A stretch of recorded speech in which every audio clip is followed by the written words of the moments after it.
So recently, BYU professor Rebecca DeSchweinitz hosted another BYU professor named Dr. Thomas Waymond on the podcast for the prestigious journal Dialogue, a journal of Mormon thought. Now, before we get started, it should be noted that Dr. Schweinitz has some, shall we say, rather strong ideological commitments.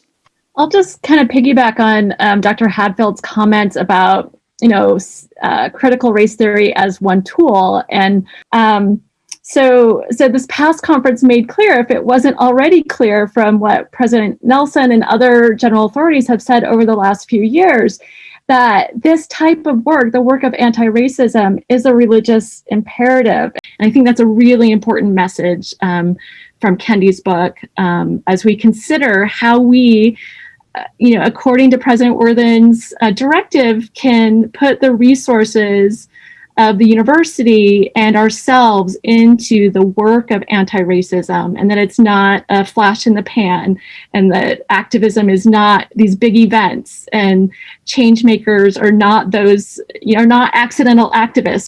Yep, she is a self-described critical race activist and works to implement her ideological activism in everything she does in the church and at BYU. But it should also be noted that she is not alone. Nearly everyone on the board at Dialogue is involved in some kind of radical critical social justice advocacy that they work to inject into the church. For example, Dialogue board member Professor Taylor Petrie boasts of his advocacy for a post-heterosexual Mormon theology, right on the website. So as you can imagine, things got off to a great start, right with the opening prayer.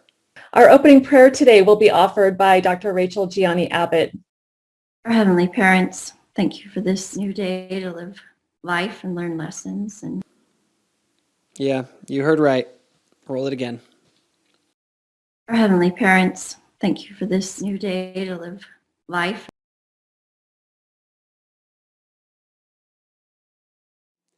Now, it should be noted that the discussion that followed was not random. It's an exploration of rather fringe rabbinic interpretations of the story of Joseph in Genesis, which was, the Come Follow Me lesson that week. And as we go through this, I want you to ask yourself, why would two BYU professors find these interpretations valuable? What exactly is the point of this discussion? When Rebecca asked me, which lesson would I like to talk about last week or this week, I immediately chose this one, and you might be a little surprised. I want to show you a few things the way the rabbis thought of it, and see how they're starting to think about this character and force themselves to have important conversations about human sexuality and what it means to be delivered. And it's the very first time that the Hebrew mindset has grappled with what a savior looks like. And so the rabbis start to say, well, what is Joseph? He is the deliverer. And they notice something really powerful about the figure, the literary figure that's being developed, and that is he shows signs of being gay. Yep. The idea here is that maybe Joseph in Egypt was gay, and we should think about that because, after all, he was a prototype of the Savior. But they go farther than this. What they're doing is gendering the Savior. They are saying that the person that delivers us has a more effeminate view of the world. We do see one interesting parallel in the Jesus story, and then here in the Joseph story, and that is a character that's called, quote, beloved. And obviously this is something to think through. What does this mean to have a disciple who's a very close male affiliate, and he's someone loved by Jesus? And we have a similar story here. Yes, it is as shocking as you think it is. The first implication is that Joseph is gay, and sort of a model for what the Savior is. Then Jesus has a beloved disciple. And yes, there is definitely a push by LGBT activists to say that what this means is that Jesus was gay. Now, Dr. Waymond does not go this far, but he certainly believes it is important to think through this idea of Joseph and Jesus being gay. And so the very first thing the rabbis will say when we go to Genesis 37:2 is they'll say that Joseph played with other boys. And they start to say things like that might have been inappropriate playing, that might have been playing that was of a different type that they accept. And so for the very first kind of moment into this, what is a deliverer? They start to see someone who stands out, and he's not quite like the other 11 brothers. The next thing they'll notice is his dress and his clothing.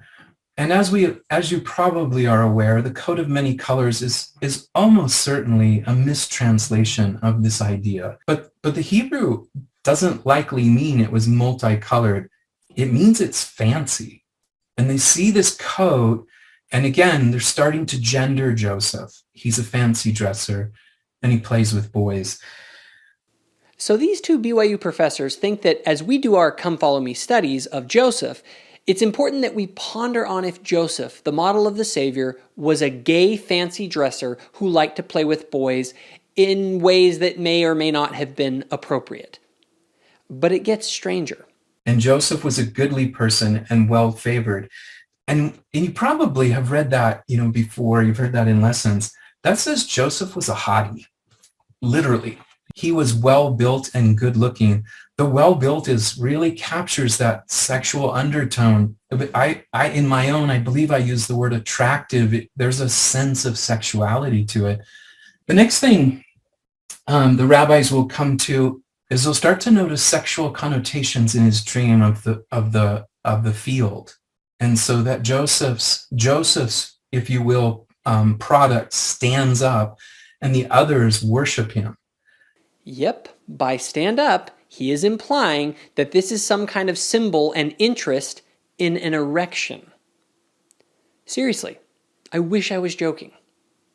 And they're going to start to say, and they're going to grapple with this fact, what would it mean if God was teaching us to have a Savior who had this type of interest?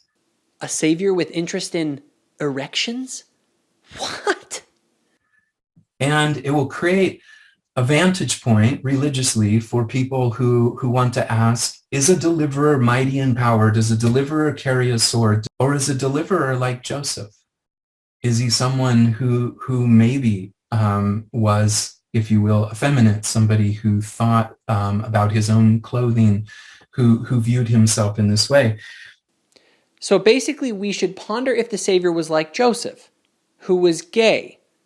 Seriously? What is going on here? What are two BYU professors trying to get at with all this? I think one way to read this story is the exposing of Joseph. You mentioned maybe it's exposing his heart, but I think it could really be exposing Joseph for who he is.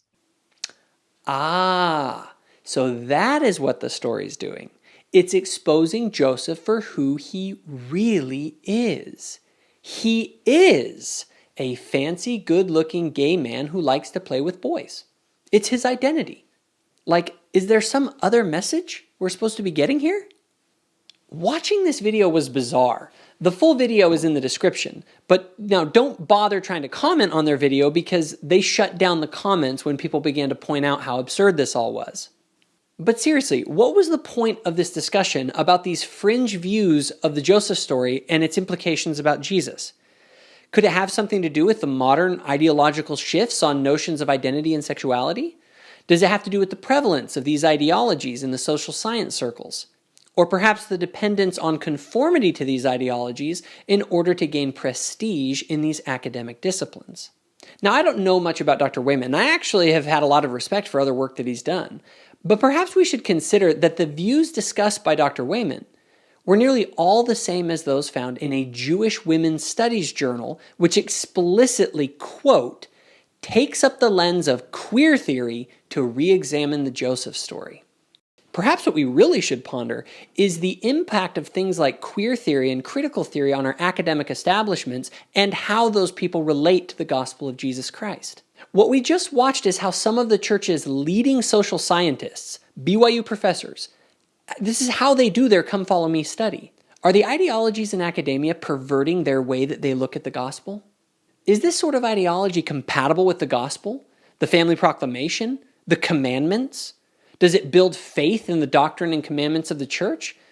Or is this academic deconstructionism, i.e., the activist art of problematizing existing institutions in order to foment social change from the bottom up? Now, I don't claim to have all the answers, but if you spend about 5 minutes looking into the ideological priorities of the board of the Dialogue Journal and the social science departments at BYU, you might find some answers. If you enjoyed this video, give it a like and hit the subscribe button. Also, if you want more content, including the podcast, go to thoughtful-faith.com. Thanks for watching.